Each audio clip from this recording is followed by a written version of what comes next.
At the AI Readiness Project, we believe that in this remarkable age, AI isn't the main character. You are. While the tech is racing ahead, it's the humans who learn to harness AI mindfully that will win. Each week, we meet remarkable people doing just that. Join Kyle Shannon, tech leader and AI instigator, and 𝗏𝗏𝗏, fundraiser and AI consultant, as they lead the conversation about staying grounded, growing smarter, and leading with what makes us human.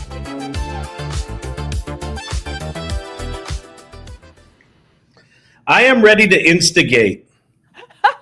Well, she in all of her wisdom and her like cool as a cucumber vibes called you an instigator. So you really did. What are you like? You're like fundraiser and corporate AI consultant. You sound like so, real words. Yeah, real words. I'm just like, he's just a guy. And look, I am not in prison. I just want to clear up. I'm not in prison. Cal, blink twice if you're hungry. I am in a New York City apartment that is as small as a prison cell, and the person has owned it for a week, so there's literally nothing in here but an air mattress. So if it sounds a little echoey and I seem a little fluorescent lit, that's because I am. Well, what are you up to? What are you doing there? Well, I am in New York because, as you know, and as many of the people that watch the show know, I've written a musical about AI, collaborating with another human being and using AI tools as idea amplifiers and filters and curators and things like that. So we've been using AI as we write this thing, and it's getting pretty good. And we've got some interest of a couple of producers, and so they are both speaking at Lincoln Center tomorrow night. And so we're going to go see them speak, and then we're going to hang out. We're going to talk musical producer strategy stuff. Ooh, those yeah, are fancy. It's very fancy. It really is. It's very fancy. Like, I'm so excited to see this project at this phase. Well, and you know, there's a thing that we talked about it just a bit earlier. There's a thing that is striking me. I did in the past 2 weeks, I realized that I've been trying to keep all of the projects that I've started in the past 3 years in my head. And my head has been exploding. Yeah. Mm-hmm. Mm-hmm. So I used 𝗏𝗏𝗏𝗏 and a combination of ChatGPT and 𝗏𝗏𝗏𝗏 to make a map of all my projects. And it's insane. It's absolute insanity how many things I'm working on. But because of AI, I'm working on that many things, and I'm making progress on that many things. And, you know, it's my personality is such that I actually like that kind of chaos. That's not for everyone. Mm-hmm. But what does strike me is that, and I've been talking about this before. I've been talking about this in the context of the AI Salon Mastermind. But more and more and more, I feel like our job, whether you're in business or whether you're just a human being trying to live your life, our job is to figure out first what we want to do.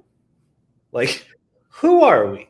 What are our values? Who matters in the world, right? And the business equivalent of this is, you know, what's our brand? What's our strategy? What do we stand for? Who are our customers? What are their problems? Like, just because AI is remarkable and just because it amplifies things and it's going to transform things in remarkable ways, in no way means that that the technology should be in front of what we're trying to accomplish. It should always be following. It should always be leading.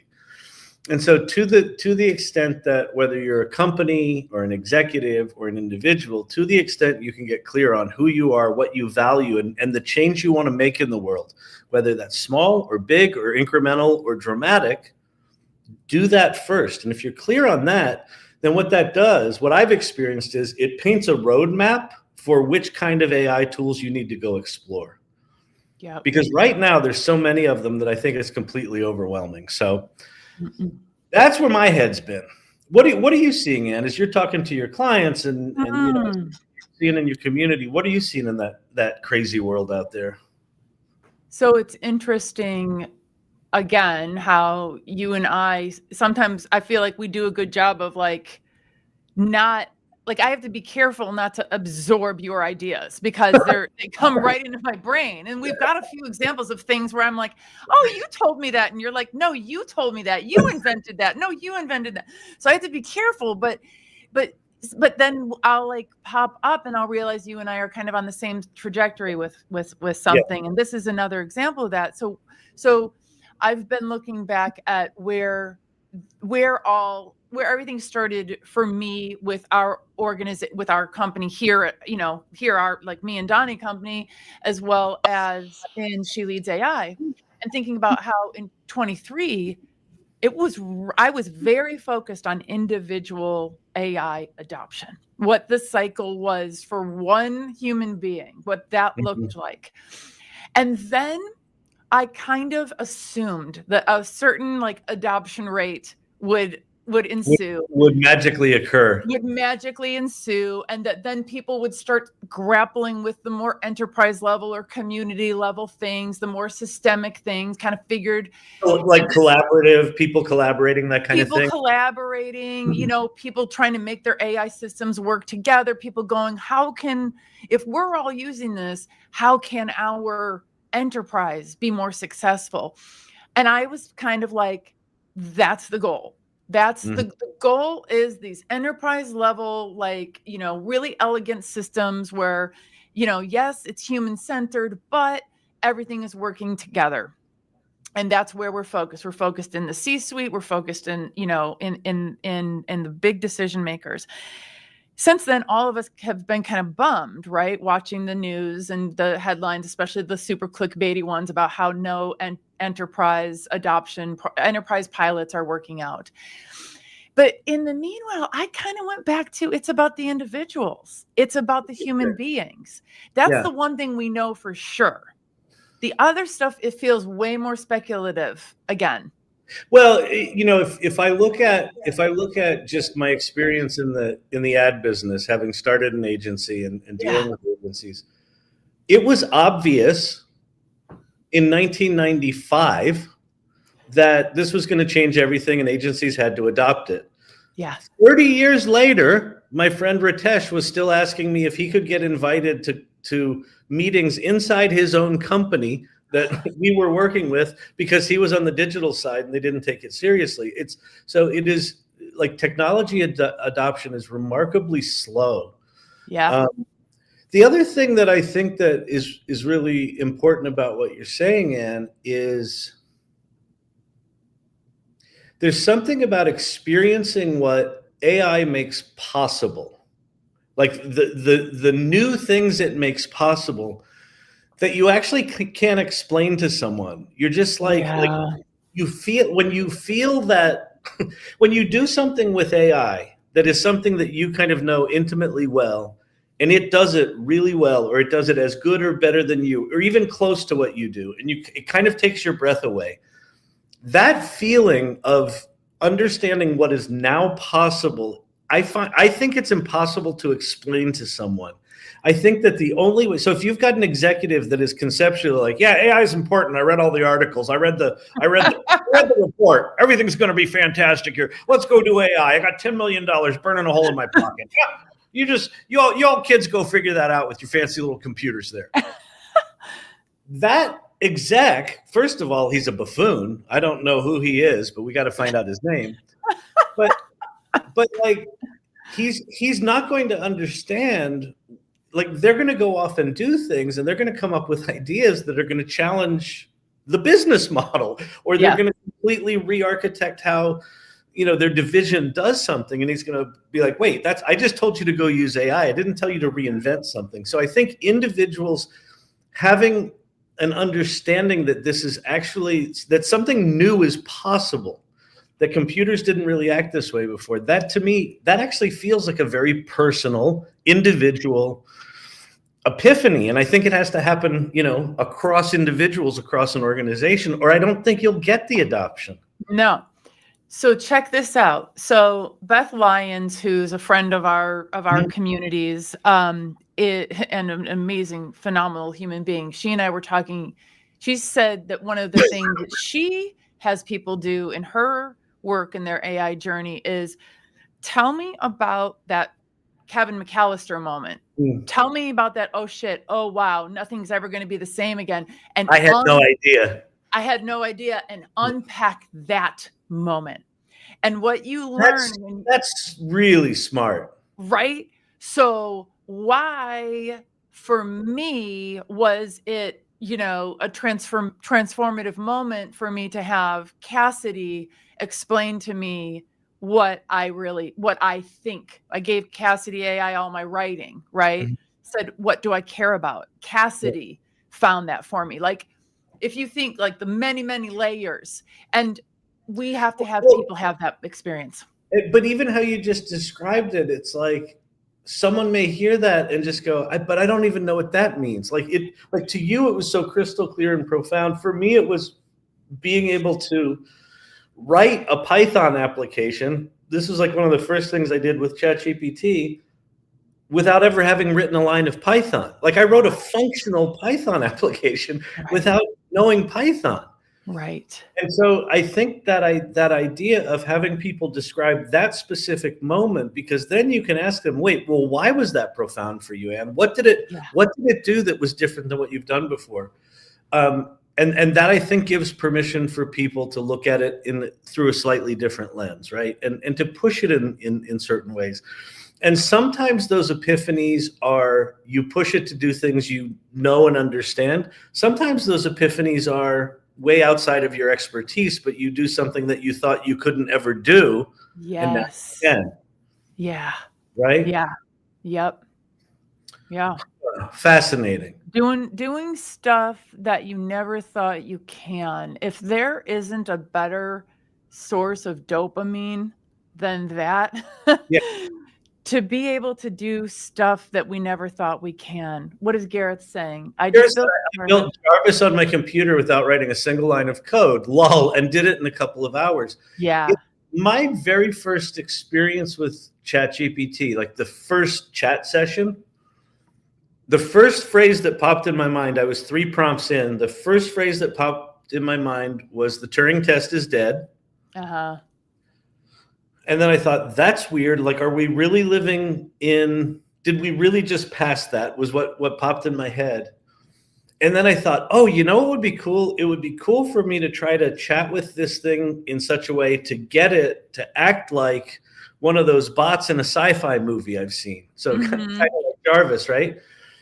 And so I'm trying to remember like a specific bot in a specific movie. So I'm like asking ChatGPT, and we're having this back and forth conversation. And in the middle of the conversation, I realized that in trying to figure out what bot it should act like, I was interacting with a bot like all the science fiction movies I was seeing, right? It was like, wow, we are at a place. And that was 3 years ago. That was 3 years ago.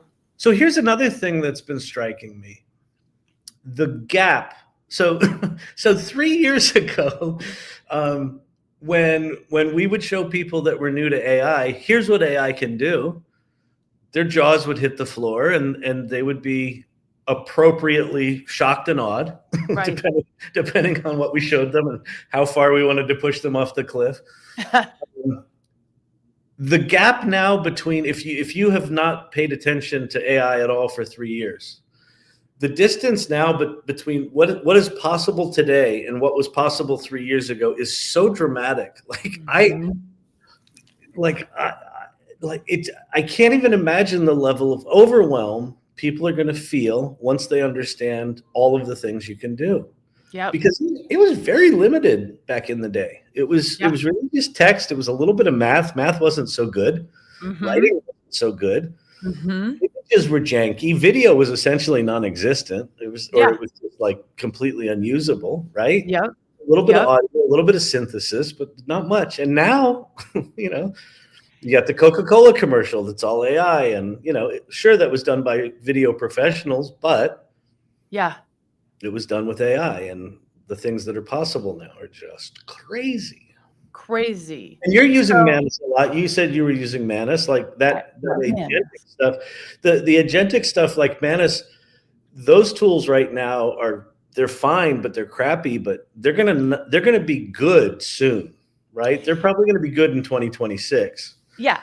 Yeah, they're going to be good in 2026. And it's going to be helpful if you know your way around AI, for lack of a better way to describe it. It's just like, listen, do you have to know all the things in order to be AI ready, right? Ready for the next thing? You do not. Do you even need to pay attention to all the 12 days of shipmas nonsense and one-upmanship? Absolutely not. I beg of you, please do not try to absorb all this nonsense from who hurt all of these people that they have to be so flamboyant and performative and it's like they're all just such attention seeking little babies. Some of them are getting paid to do that. Some of them are in the creative partner programs getting paid to do that. I agree. I don't think you need to follow everything. I do think. Oh, I was referring to the owners. I was referring to the CEOs of the tech firms. Oh, yes. Yeah. Oh, yes. Oh, That's it. Well, I talked about this before. When I went to TED AI, I was dramatically disappointed in the lack of humanity, the focus just on math and algorithms and science and tech. I understand that the math and algorithms and science and tech is why we can do this stuff, but it's the 99% of people who are not those people who are using these tools and being impacted by these tools. And ultimately, it's that 99% of people that's going to drive adoption and drive revenue and things like that. So to the extent that they're not grokking, see what I did there? I did. To the extent that they're not grokking the importance of that, I think that's an opportunity for organizations like ours and like Jennifer's that's coming up. Yeah. At the same time, I think that the technology would be much better if it were designed knowing, that not just engineers are going to use it. I think one of the important things, though, I think there's kind of two things that I'm harping on right now, and one of them is one we've had as part of the AI Salon mission DNA for a while, which is this idea of play first. One is understand who you are, what your values are, what you want to accomplish, and then the other one is just be curious, right? Be intentionally curious. Once you understand who you are and what you want to do, start exploring what is out there that will support your idea. Yeah. Because it is important to understand that something's possible. Like when I talk about the tools aren't important, I think the specific tool is not important, but understanding what those tools can do is I think that's the only way forward is have an idea, know enough about these tools to try to do something with that idea. And then I think to your point, I find it really fascinating that you went to this place of, you went from individuals to corporations as an entity, and then realize, oh, that entity is made of people that don't get it, right? So to the extent that they don't get it, we're going to have an issue here, right? Well, yeah, not the least of which is that oftentimes the people who you're working with who need to say like, yeah, let's invest in this. If they don't get it, why would they want to invest in it? So it always goes back to the individual, which, yay, in a lot of ways. At least we can do something, because as you know, I've been having this crash out over what is the point of trying to be the good guy in AI when the bad guy has so much momentum. So I'm kind of enjoying the very local level. I sent you a reply video to that video, to your crash out video. You're having a bigger impact than I think you realize. And I get that it might feel like drops in a bucket right now, or drops in the ocean right now. But the fact that they're not paying attention to the stuff that you care about, and you are, and you've got a community looking at that, I do think over time it's going to have, a disproportionately positive impact. So for what it's worth, I know it doesn't feel like that now. You know how it is. I do. Sometimes you feel like you're making a big difference, and sometimes you feel like, God, what is the point? Why, God, why? And then something pops up where it's like, oh, I understand now why why I'm in this space. I understand the impact and the magnitude that some seemingly tiny, tiny actions are having. I'm gonna share a Gen X moment. Let's hear it. A commercial just popped in my head as you said. What is it? Oh, good. Sometimes I you love feel it. like a something. Sometimes you feel like a nut. Sometimes you don't. Almond Joy's got nuts. Mounds don't. Mounds don't. Right? Right. Huh? Yeah. Yep. You take the good, you take the I want bad. an Almond Joy right now. No, Mounds. Who wants that nut in there? Absolutely You not. gotta have the crunch. You get the fiber. No. It's fantastic. No. I thought we had a lot in common, and I didn't realize. I guess not. I guess not. Well, this is the last episode. Welcome. I'm glad you enjoyed it.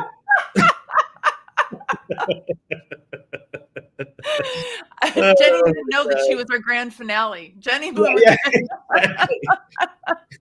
She's gonna come in and go, I like Heath bars. We're like, no, that's not the option. Well, let me share something that is it kind of weaves our communities together, and I'm going to mention a little bit about our upcoming favorite event, AI Festivus. Great. I have this amazing opportunity to look under the hood of all these different vibe coding projects underway through Sabrina Romanov's community, where I run a jam session on Fridays where we talk about what we're building and why we're building it. And I'm addicted to those stories. So we have a few women in there who are building platforms that help with kids and elderly parents and parenting in general. So a couple of them have launched in the last week. One is, it is something that all of us would imagine, like, how come this doesn't exist? And maybe it does, but it's to coordinate care for your parents among the siblings, among the various caregivers. It's a vibe coded tool, but she has moved forward. She's got it out there on the market. You can buy it for lifetime for $50 or something like that. Mm-hmm. And what I like about it is the same thing as we love about a lot of people we get to work with, that it came from her solving a problem for her family, for her loved ones. Yep. So she created this application. Well, as you know, we also have Brandon Tidd in our community who does a lot of work with parenting and AI. And so between Brandon's perspective and learnings and things that he's created around parenting and kids, and a couple of these vibe coded apps that we're bringing in, we're going to have a nice little panel conversation about AI and parenting. And it is going to be so cool. And it's just a perfect example of how our various communities, we love that we're non-denominational. We're Festivus. We're not Easter. We're not, we're not anything. We're just Festivus. Yeah. And I think it's a perfect example. We've got people coming from multiple different communities to share about AI and parenting, which is so intimate. I love the parenting thing so much. And when you've got parents that are essentially teaching by example, especially if you're in school district where the school district's like, AI is evil, it's just cheating. Well, it's not cheating if you treat it like critical thinking and you think like, hey, we're going to make a difference for grandma. Yeah. We can vibe code up a little something for granny, right? Yeah. All of a sudden, it is a deeply educational tool. And I love the idea of, Sal Khan, the idea of flipping the classroom. Well, this is kind of like flipping education. Let's flip what the school is, right? If you've got parents that are doing that kind of thing and teaching kids what's possible with AI and the difference it can make, well, all of a sudden we're dealing with a very different kind of tool here than just, a cheater maker. Yeah, a cheater maker. Exactly. Did you see, was that in the salon? Where was it? Somewhere. Somebody, I feel like it's somebody we know, is having their students use AI on their own work. So they do the project, they use AI to evaluate their own work, and then the work goes to the teacher. There was an English teacher on TikTok that did that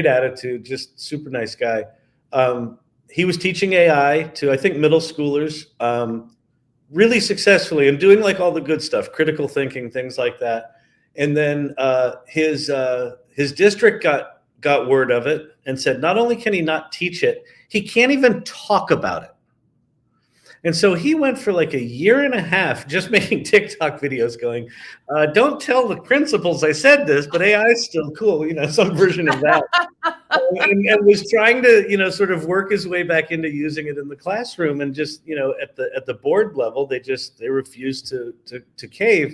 Well, he got a job, like he calls it his dream job, above districts, teaching technology and education, to educators, teaching this stuff to educators, and above the board level, so that he can affect change from the top down, rather than him having to fight it as a teacher up. And that came as a direct result of him just being educated and curious, and the generously lead part we talk about in the salon, where he was just putting himself out there. He just kept putting himself out there. He stayed committed to the cause. And because of that, he got recognized as someone thinking critically about this. In the world of education, you have humanity's most profound knowledge tool is sitting in our laps, and educators like, we don't want it. What? So anyway, he's going to be up above, hopefully affecting change. Anyway, so please come to Festivus. It's December 26th and 27th. It's 9 a.m. to 9 p.m. Go to festivus.com. Couple of things you can do there. AIFestivus.com. AIFestivus.com. You can register. You can pre-purchase replays. So we're not going to be giving away replays. If you want to watch it again, which you will want to watch it again, you get a discount on that. And then you can also scroll to the bottom and we've got a package. If you want to help promote Festivus, we've got all sorts of graphics and things. You can literally just copy and paste them into your socials. And please go do that. Yeah. All right. Please go do that. Why don't you tell the good folks about, there's this organization I know. There's this organization called 𝗲𝗍 You know what? You get 2 minutes, by the way. I know. I only have 2. So listen, here's what I'm going to do. I'm going to not talk about 𝗲𝗍 because I have to tell the people a couple things about AI Festivus. Okay, fine. Let me Okay, really quick. A couple of the things I'm very, very excited about for AI Festivus. We are doing a digital twin workshop, much like the one that was 3 days long, that was run by Tony Robbins, etc. $995. For $995, we are going to do a digital twins workshop that's going to get you set up with your version 1 of your digital twin. Of course, there are other things that we can add to it. We know we love to gild a lily, but in this workshop, you're going to get your digital twin, and it's going to cost you less than $995. Yeah, it's just $425. You send it straight to @Kyle Shannon. And then it's think of it as half price. Yeah, think of it as half price. Exactly. We will have a reading of the aforementioned 𝗦𝗵cie, the love story. Correct. We are. We're going to have that. We're going to do an hour. We're going to do an hour reading of that. That's going to be amazing. Yeah, it's going to be good. We are going to have an AI film festival, no less. We will have multiple award-winning AI film artists and directors coming to speak to the people, which is like, I mean, it's going to, and one of the filmmakers has the musician coming with her who did the music that she made the film for. Joy's musician is coming. Oh, that's awesome. Yeah, etc. And thus harking. And therefore you have to register because this is This is going to be, it's like the world's largest AI block party. Yeah, It's going to be fun. I just had an idea of someone we might want to get to speak, maybe on a panel, something like that. Okay. So Goody. I'll do that.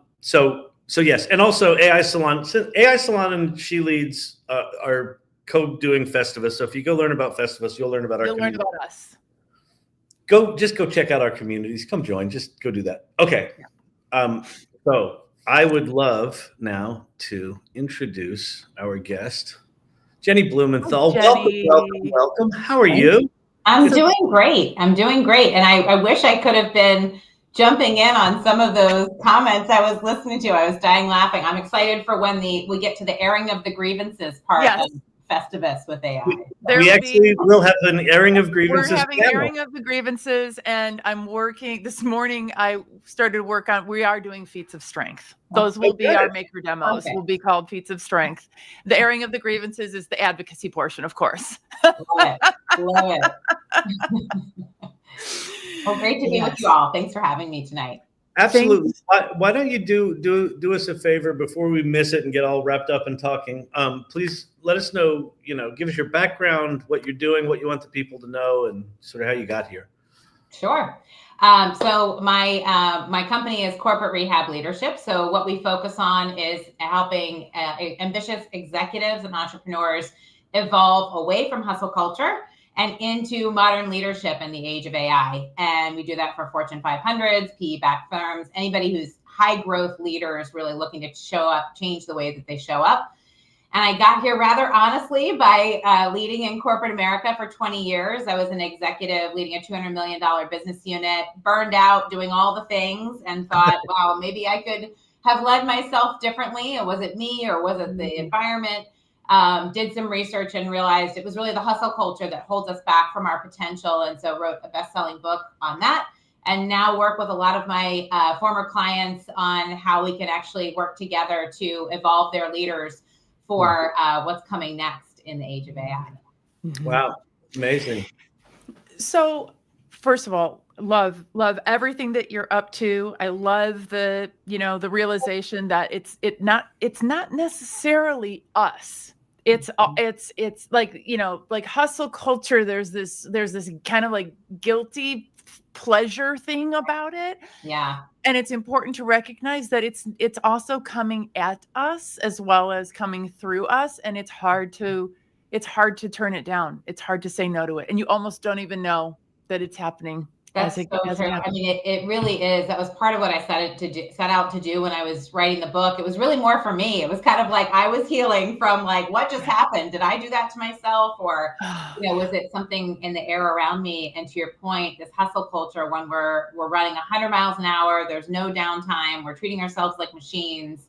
And then we're expecting us to, have amazing ideas and think about the next level of work when we have zero bandwidth and we're just in meetings back to back. It becomes just the place that we operate from, and we lead how we were led, and often that just comes with like the dopamine hits of crossing the things off the list. Yep. And it takes us kind of intentionally downshifting for a moment to just kind of really be intentional about how we're leading ourselves and showing up, which I think as part of my premise is even more important as we head into this next phase of everything that you were saying, Kyle, about what AI can do and its potential. It's really uncovering human potential at scale. But if we're hustling and keeping our heads down and just running as hard as we can, and I'll make time for AI later, we're really sub-optimizing on all those things that we could be achieving. Yeah, I heard the term twice in the past 2 days, hungry ghost, which I think comes out of Buddhism. And it's just that idea that, AI is a hungry ghost, that it will take as much energy as you give it, right? It will just keep taking energy. And I think particularly if you're trying to keep up with the tools, it's this, there's just this false, pot of gold at the end of the rainbow of if I just learn enough tools and enough prompting and enough of the tricks that I'll figure out what to do, or I'll get rich, or that whole sort of thing. So it's very, very seductive, and it's very counterintuitive to do what you did, which is just to stop or slow down and take a breath and go, okay. Because one of my challenges was I started the AI Learning Lab, which I started as let me tell you about the tools. Mm-hmm. So I had a whole model that was built around, it wasn't around hustle culture, but it was around me trying to keep up with it. And there was just a point at which I couldn't. And it took me, I don't know, it was 6 months of like this really weird, sad breakup. Like, because it was really like, I thought that would have worked and it didn't, because it was relentless. Yeah. It's hard. Yeah. So Jennie, along all those lines, in your work with women leaders who are probably, a lot of them are at this mode in their careers where they're thinking, okay, I get one time around, right? I'm starting to realize that this place was not made for me. Mm-hmm. We have this, borderline miraculous, borderline, ruinous, technology that's psychotic, becoming ubiquitous. That, to Kyle's point, is more than a full-time job to keep up with. And that, to your point, as we do so, we're getting these dopamine hits. We're like these little Miss Pac-Man, getting all of our little AI pellets of learning, and now we can do new things that we couldn't do before. Yeah. How do you work with women, and I suspect other genders as well, when they are trying to navigate? They're already burnt out. Now they have to learn this whole huge new thing called AI. And if they don't know it, they're going to have an awfully hard time making decisions that are going to impact their career. How are you navigating that? Because it's like kind of a double whammy. Yeah, you're right. It's the classic, I don't want to delegate anything because it's going to take longer to explain that to someone else. I'll just kind of keep going. And at some point you have to stop and figure out, where is your time and energy best spent? Yeah. And so the way I'll answer that is, first, I do work with across genders. And so what I try to do is tailor it for where someone is coming to me for. So, Fortune 100 execs, Fortune 500, men and women. And some of them are coming to me from a place of, I want to be even more productive and achieve more. Some are coming to me at the place where I can't take on one more thing. So we start with where they are. But it always kind of starts with a bit of a calendar audit or a leadership energy audit to say, what's taking up your time and energy? Where are you looking to actually get to? And then how do we map, taking you from here to there? And really what I think the most promising thing about AI, regardless of whether you're a co-pilot or a Grok or a ChatGPT, or it's the whole promise of it is it frees up leadership capacity. And so that's what I really focus on, is if we can take all of the things and just get it on a page of all of the things that are taking up your time and attention. And then what if I came back to that person who says, I'm too burned out to even do this? And I say, what if I could free up and give you 5 hours back a week? Would you be interested in that? And of course, the answer is always yes. And then we really design, okay, well, if you can automate these things and give you that time back, how would you repurpose that time? So I just worked with an executive actually this morning, CMO of a huge company, on track to be the CEO in a few years. And we looked and said, okay, what are the things that are just taking up so much time? And it was things like the repeatable, CEO briefings that the whole team has to stop and put together that take 2 weeks. The board books that people are reading on a weekend. The board books. They don't have time, And now that we've, built some lightweight tools, but a lot of it is really just looking at how can you strategically use AI to free up your capacity. She's building all kinds of things and having her team, actually it's a development opportunity for her team to say, hey, here's 3 things we could do to give our team time, and who wants to be kind of the ambassador or lead the brown bag sessions, for the team. So I think that's a way of kind of showing what's possible to somebody, as opposed to it feeling like one more thing. This is actually the thing that's going to get all of the grunt work off your plate, or it has the potential to, if we do it that way, and actually return that time and capacity to you. I have a question about wow moments, or what we call Kevin McAllister moments, right? The Home Alone. The Home Alone moment where people are just blown away. A good buddy of mine, Kevin Clark, who I wrote a book with, has been talking to a lot of corporate clients, and he says, I assume you've had wow moments with AI at home, like with the children's book or whatever. Have you had any at work? And his answer is almost always no. And I'm curious if you have any favorite stories of epiphany moments of executives or people within your clients that thought they knew what AI was, but they actually have one of those moments that's just jaw drops and they're like, I had no idea what this was. Do you have any of those? Like what's been your experience on the wow moment at home versus wow moment at the office? Well, I think mine at home has been, actually, this gets down into the hustle of how much it's embedded in us. And we can kind of, our identity becomes synonymous with being busy or useful or of service, or however you define that. So the first time I started to build tools, a process that I had used for a while, where I pride myself on my brain. I was a consultant for 20 years. So I'm supposed to come up with really, good ideas, look around the corner. And I had kind of sketched out everything I wanted to do for this one client. And I said, okay, I'm just going to build a bot and feed in some anonymized data and see what it suggests. And damn if that thing didn't put out something that was just as good as what I had done. Right. And there were some nuances, right? That we still need the human piece, but it did it in, 10 minutes after all the prompting and whatever. And the immediate moment for me was, oh, okay, I don't get the dopamine hit of like doing the whiteboard and coming to the answer. That was kind of my, wait a minute.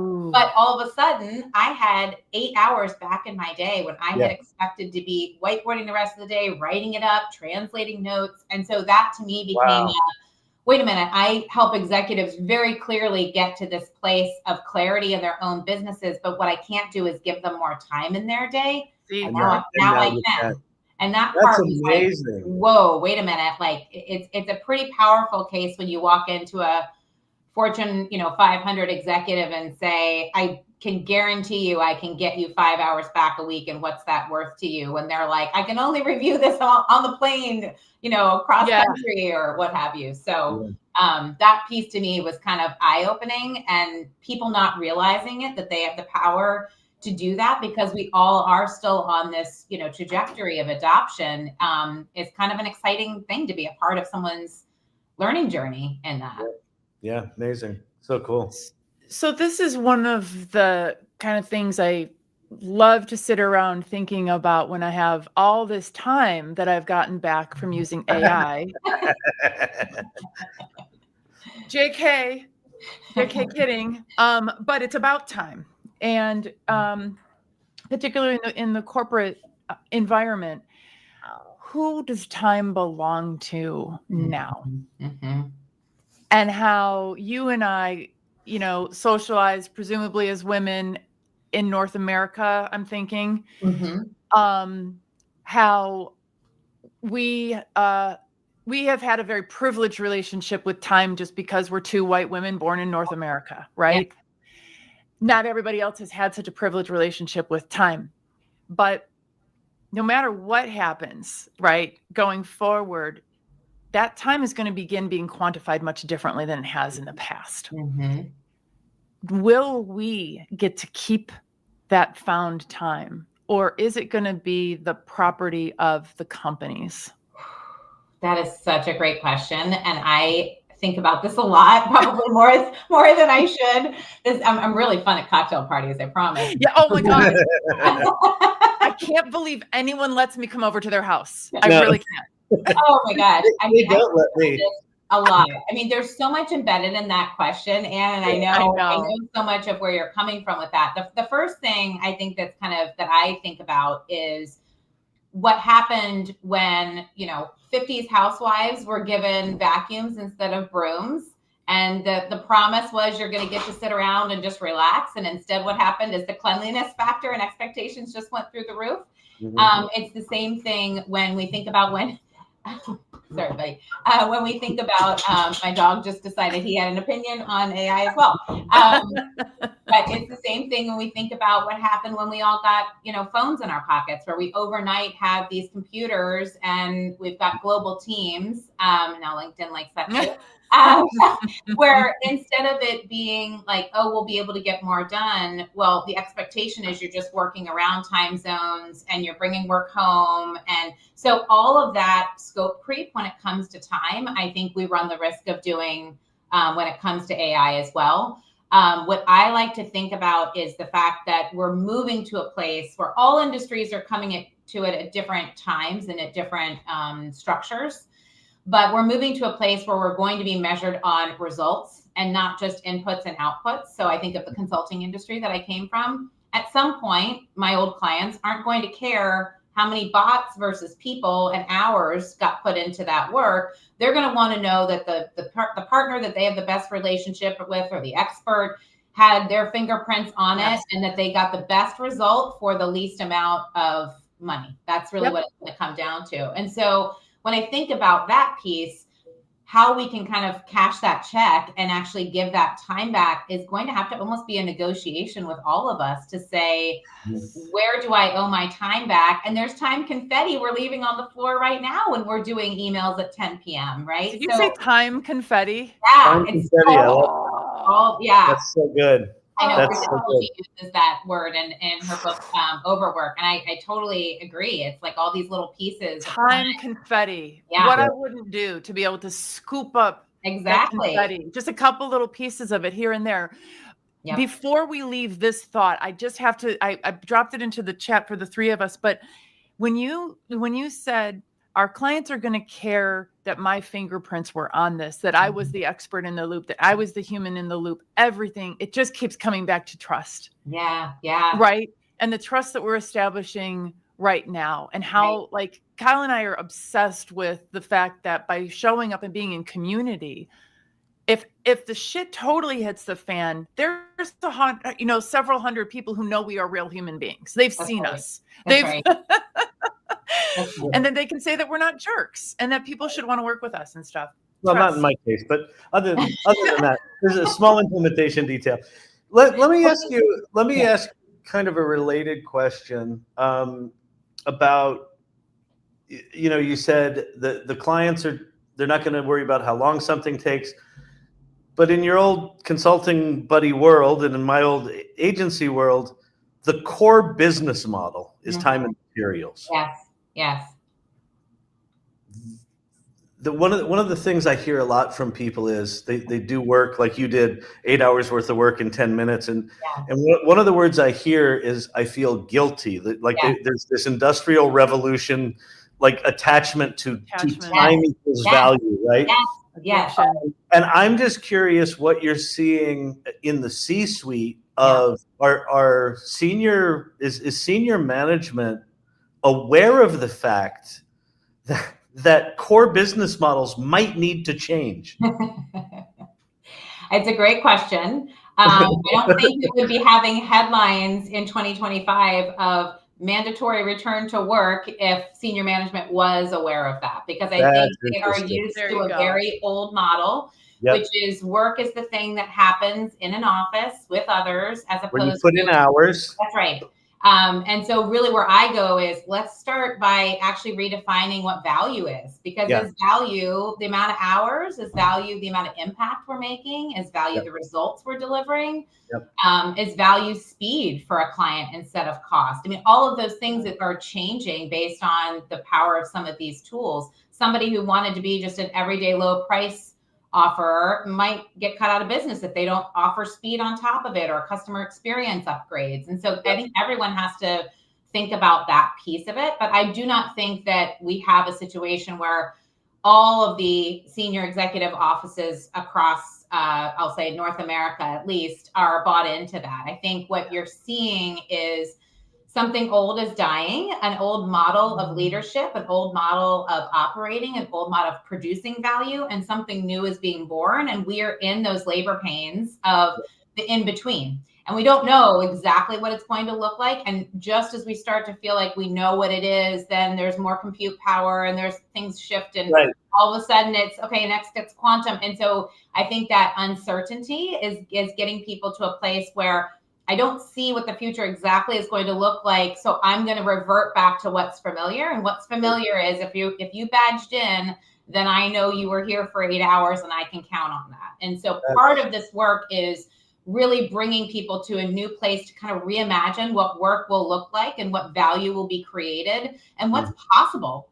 If we gave those same, I could imagine if we gave Wall Street that example of what could we do if we turned 8 hours of work into 10 minutes, things might look a little different. It's just really hard to get your arms and minds around that at scale, without everything changing dramatically. So I think we're in the midst of that. Yeah. One of the things I think a lot about is there's going to be rush decisions to lay off people because AI is so efficient.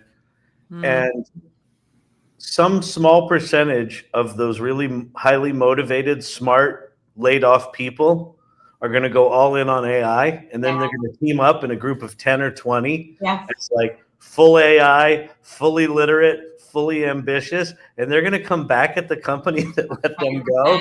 And the company's not going to know how to compete with them because they're not going to be playing the same game. They're like, it's literally like they're going to be playing a different game. There's absolutely, I think you're spot on. There's a consulting firm I'm tracking out of the UK who took senior partners from a bunch of different consultants, put them together. So it's just the top brass, it all, and a ton of bots. And maybe a handful of relationship managers. And boy, that model is going to be interesting. I'll tell you what, man, 20 senior, wicked, smart people that are AI literate that can figure out how to divide and conquer. Oh, man. That are freed up to give you a piece of their brain or just go to lunch or any of the things you can't afford to do otherwise. I mean, I think that'll be, but it comes back to your point, and then it comes to who do you trust to be the one who's going to hold your hand getting through this. And if your back's on the line, you know, who's the person or who's the firm, who's the individual, which kind of ties into personal brand, which I think is another piece to this that I think those, you know, listening who have traditionally, we're in a moment right now of employer power, and we can't deny that, but we are also in this point where the security of a company is falling away and crumbling as pensions are being removed, as loyalty is disintegrating. And so those who I think will make it in that future will have developed a personal brand of trust, will have results and things that they know. If I'm in this type of situation, I call Kyle. Boy, if I'm really in trouble, I'm going to call Ann for this. Regardless of what company you're at, I think that's one thing people should start building like right now. Yep. Oh my gosh. Or even regardless of what skills we historically had, because you'll assume I'll be able to figure out how to use tools to do the thing you didn't even know I could do. Or maybe I couldn't, right? That's true. But you know that I'm conscientious. You know that I'm going to show up, right? That'll become the factor. That's right. One of the biggest flexes of my life is that my business mentor is a 27-year-old white male living in Indiana. And the fact that this is the world, this is like a what a time to be alive situation, because I'm his mom. You know what I mean? Like I should not be taken seriously by him. And the fact that I do, and the magic that those kind of relationships have now, it's just different. Me having that relationship with Josh Houston means nothing 5 years ago. Right now, that is my wealth. That is my, you know what I mean? That's my capital. My actual capital is those kind of relationships, and how we get to leverage them in the future is so exciting to me. My dad calls it, who's one of the best AI practitioners I know, by the way. He calls it liberating talent, liberating relationships, you know, because we are unfettered by some of the constraints that are still very much present. I would only imagine that some of your conversations lean into, what should I do with my career, Jennie? My company isn't moving fast enough. I know that I'm not retiring soon. I've got 15 more years. I'm losing steam. How are you doing? How are you navigating those kind of conversations? Yeah, a lot of people are having those right now. And it'll be interesting to see. I mean, the jobs report just came out today for private companies, 39,000 jobs cut. We already saw the public numbers, you know, earlier this month. So right now, people are in a hold position and wait and see till post holidays. But it'll be really interesting, depending on Fed rates and market rebounds and all of that stuff, to see where we land in the January, February timeframe. But I suspect there'll be a lot of people that most of them are saying, I've got at least 1 or 2 more gigs or, you know, things before I retire or do my own thing. So I need to be in a place that's actually going to value what I'm doing. And I still have, you know, security and healthcare needs and all of that. But I'm going to pick a place where I know I can actually build the skills that when I then go into the final chapter of my career, it might not look like retirement and golf anymore. It might look like boomers and older Gen Xers hanging out shingles and doing their own thing because they've been able to reinvent and help people along. So, I mean, the economist in me just thinks about, man, think about the GDP boost we could do if you could just actually make a ton of those people who have a ton of interest and a ton of excitement and want to do things, but work is just different. They don't have to be at work 80 hours a day, 80 hours a week, but it's a lot of value, you know, we're leaving on the cutting room floor there. That tees us up perfectly for the question that we ask every one of our guests. And it's totally self-serving as the AI Readiness Project podcast. What does AI readiness mean to you? And then what would you say to someone who's just trying to figure it out? Maybe they just got laid off, or maybe they're like, I'm going to assume that I'm going to be, and I want to get my stuff together. So someone that's just joining this conversation. So I guess it's two questions. Yeah, I mean, AI readiness for me is more of a mindset. It's more of a, I'm going to take on the growth mindset. I teach the same thing to my teenagers as I sometimes teach in the executive corporate boardroom. The only difference between a growth mindset and a fixed mindset is, you know, believing you can't do something because a fixed mindset versus believing you have the potential to, and a growth mindset is the word yet. I don't know enough about AI versus I don't know enough about AI yet. And so just even shifting that mindset to say, I'm ready to actually think about what that can learn, what that can be.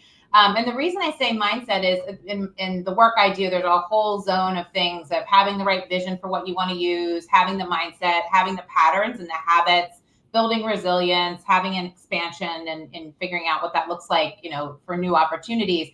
But the mindset piece is so critical because the tools and all of the underlying, you know, technology is changing faster than we can even imagine. So I would say it's having that growth mindset to start. And what I would say to someone who hasn't tried yet, just play, just get out there and play and try a bunch of the different tools. I use OpenAI a ton. I'm doing more on Copilot this year because I have a ton of corporate clients. But I just used Grok for the first time to take an old picture of my World War II veteran grandfather and animate it for my mom for Veterans Day and have him wave at her. And I mean, those types of things I didn't even know were possible. And so I would just say, start playing around and seeing what it can do. Yep. So good. So good. Yeah. Jennie, what a delight it was. I could talk. This is why we have some guests where I'm like, this show needs to be like 12 hours long. This was such a great conversation. I feel like we're just scratching the surface. I'm so glad you're out here doing what you're doing. Well, thank you. I appreciate it. And yeah, if there's anything I can do to help the listeners, obviously the website's up. There are a lot of the growth zone type coaching and courses around there. If people want to start playing around on their own or reach out if I can ever be helpful. But thank you so much for having me tonight. I feel like I could keep talking too. It's like 7 o'clock on the East Coast, and I'm like, where are we going next? I know. Time to go. Well, this is good practice for Festivus. So Festivus is like 24 of these hours in a row. Well, 12 in a row, then 12 in a row. And then we sleep, and then 12 more. Yeah. Yeah, we take a little nap in between. So yeah, please join us for Festivus. Absolutely. Well, thank you so much for having me today too. Absolutely. What a delight. Thanks, Jennie.